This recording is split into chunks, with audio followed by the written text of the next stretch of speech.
আজকে এসেছে তনিশ পড়তে, প্রতিদিনই আসে, তো আজকে এসেছে। তো আমাদের এখানে আজকে কারেন্ট নেই, প্লাস আমি তো টিনের ঘরে পড়াই, মানে থাকিও টিনের ঘরে, আমাদের এখনো পাকা ঘর কমপ্লিট হয়নি, দেরি হবে।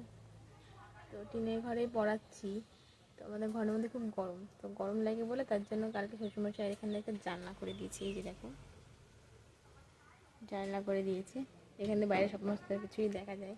সবথেকে ইন্টারেস্টিং বিষয় হলো, ও আজকে পড়তে এসেছে, সাথে কী কী আছে তোমাদেরকে আমি একবার দেখাই, না দেখে তুমি বুঝতে পারবে না। চলো, এই যে টাকা একটু দেখি, সমস্ত কিছু এনেছিস তো আজকে, কী কী এনেছিস চলো দেখি একবার। এনেছে জলের বোতল, এটা তো প্রতিদিনই নিয়ে আসি, এটা ম্যান্ডেটারি, এটা তো দরকারি।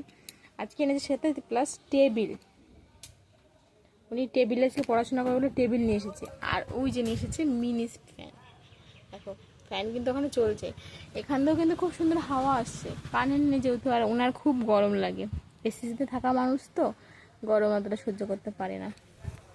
ভাবা যায়, পড়তে এসেছে না ঘুরতে এসেছে, কত কিছু নিয়ে এসেছে সাথে আজকে। চলো পড়িয়ে নি, আরেকজন এখন এসে পারিনি, আসছে বললো, পড়িয়ে নি চলো।